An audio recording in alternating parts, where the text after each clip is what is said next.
రాజేష్ గారు, తెలంగాణలో మొన్న పోలీస్ ఆఫీసర్ని డిఎస్పి ప్రణీత్ రావు ఆయన ఎన్నికలకు ముందు మొత్తం ఈ ప్రతిపక్షాలకు చెందిన నాయకుల ఫోన్లను ట్యాప్ చేశాడని, వాళ్ళు ఎవరితో మాట్లాడారు, ఏం మాట్లాడుకున్నారు, ఇలాంటివన్నీ కూడా చేశాడు. రిజల్ట్ వచ్చాక వెంటనే మొత్తం వాటన్నింటినీ కూడా ధ్వంసం చేశాడు, సీసీ కెమెరాలు ఆఫ్ చేశానని చెప్పి కేసు పెట్టారు ఆయన మీద.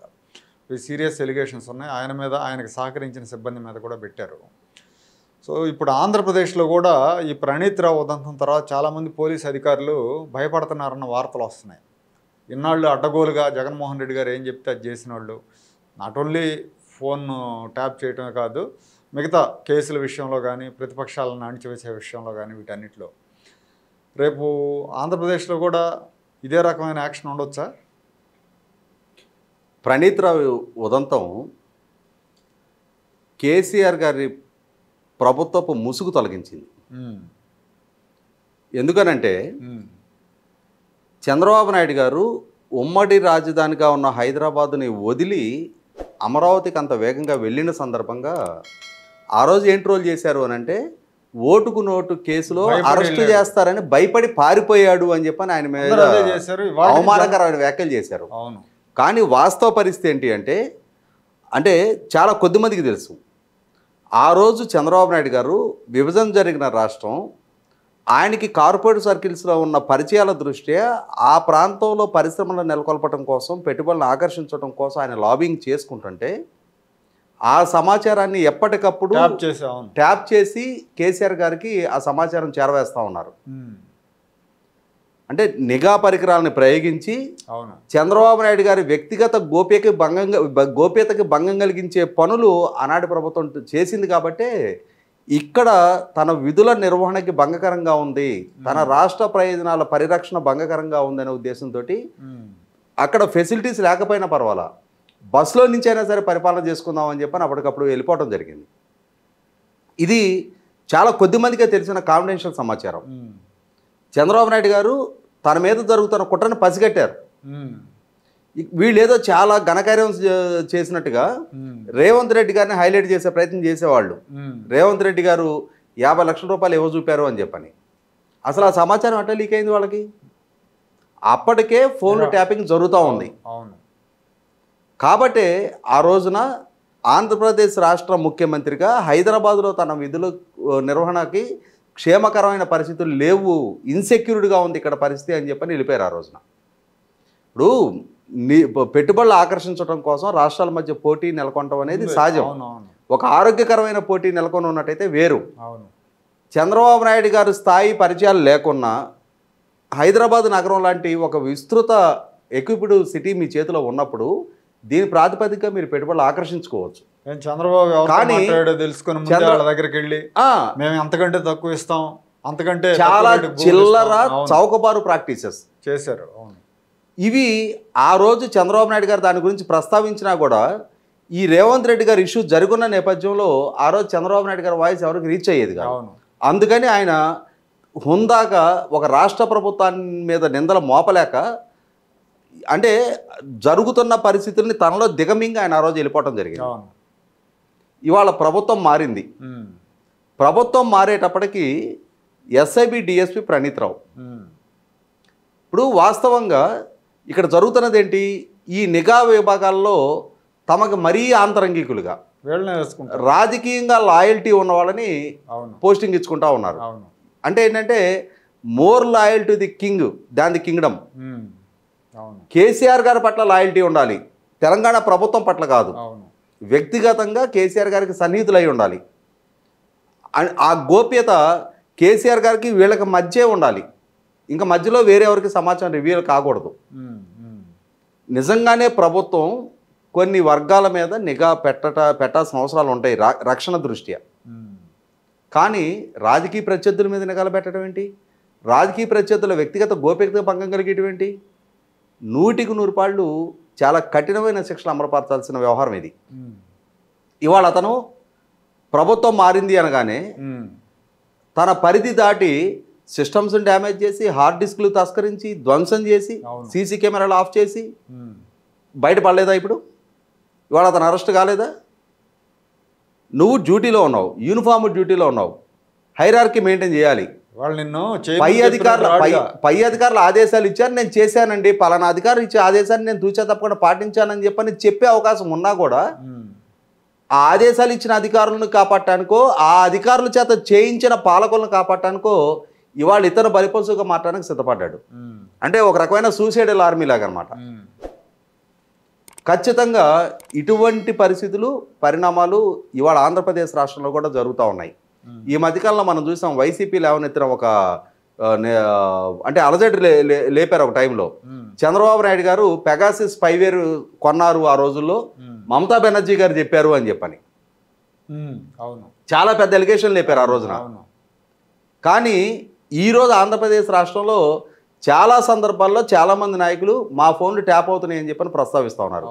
గౌరవ హైకోర్టు న్యాయమూర్తులు కూడా ప్రస్తావించారు మా ఫోన్లు ట్యాప్ అవుతున్నాయి అని చెప్పని.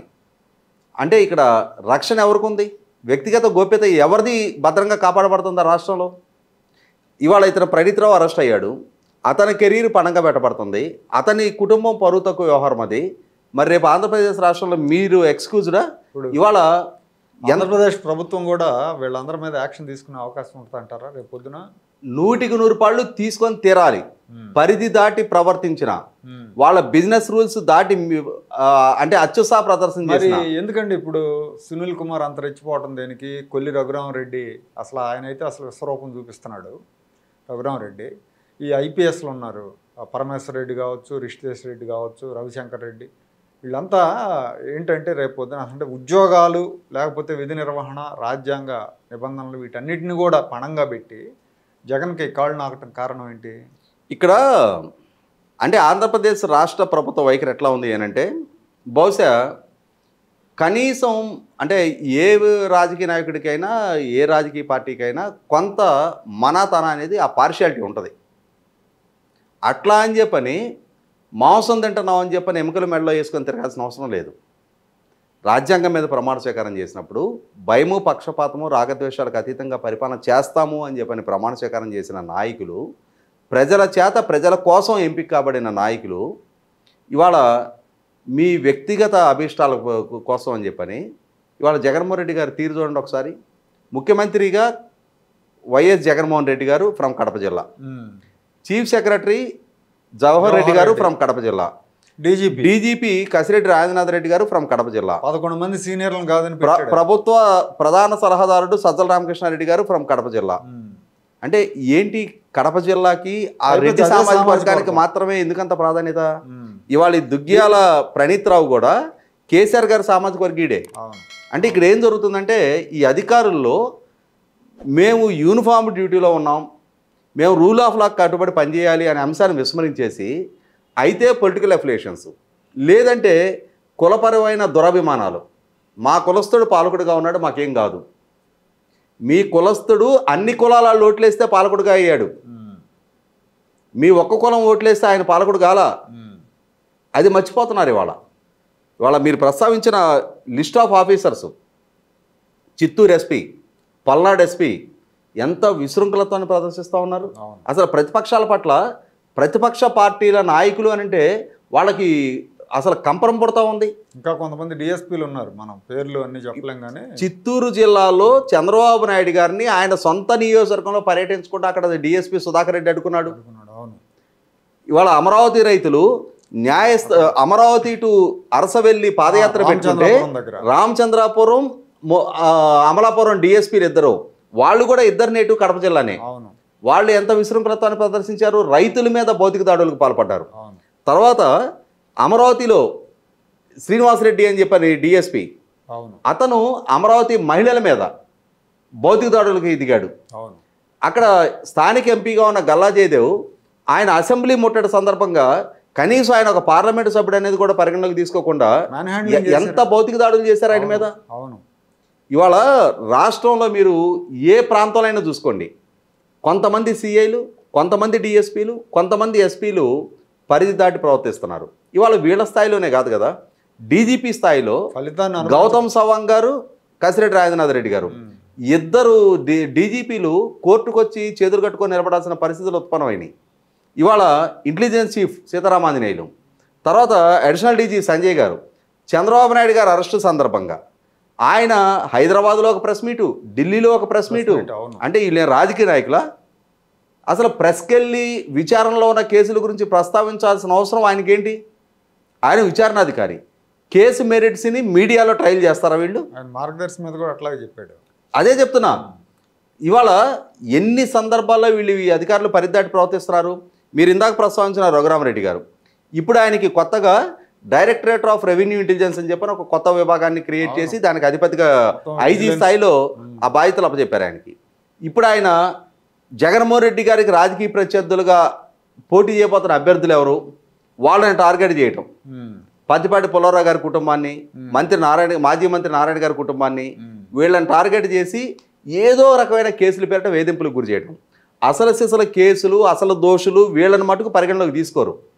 మనం నిన్న గుంటూరు జిల్లాలో చెల్లూరుపేటలో ఒక ఎలిగేషన్ వచ్చింది. అవును, విడుదల రజనీ గారు 6.5 కోట్ల రూపాయలు మల్లెల రాజేష్ నాయుడు గారు అని ఆయన దగ్గర తీసుకుంది అని చెప్పని ఆయన బాహాటంగా బహిరంగ సభలో ప్రస్తావించాడు.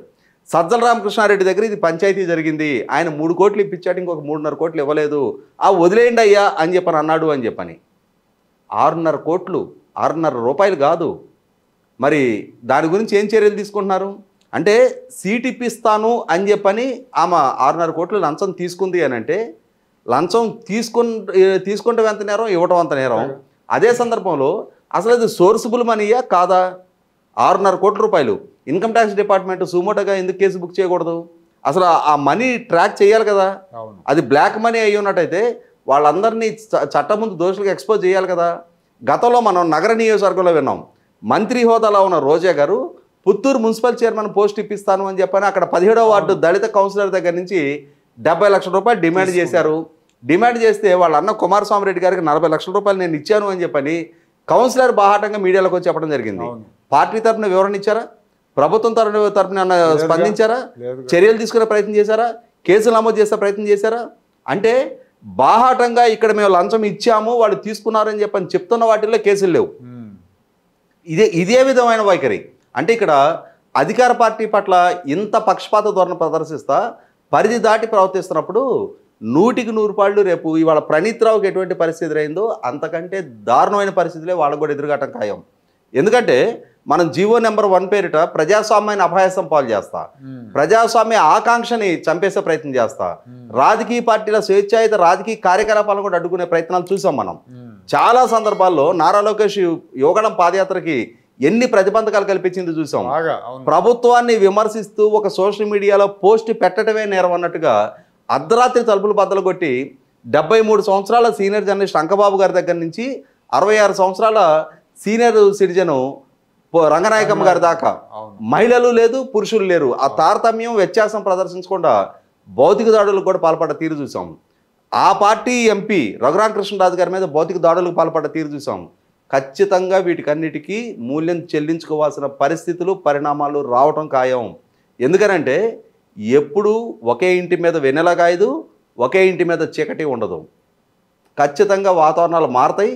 వెన్నెల రెండో ఇంటి మీదకి వస్తుంది, చీకటి రెండో ఇంటి మీదకి వస్తుంది. Right sir, thank you.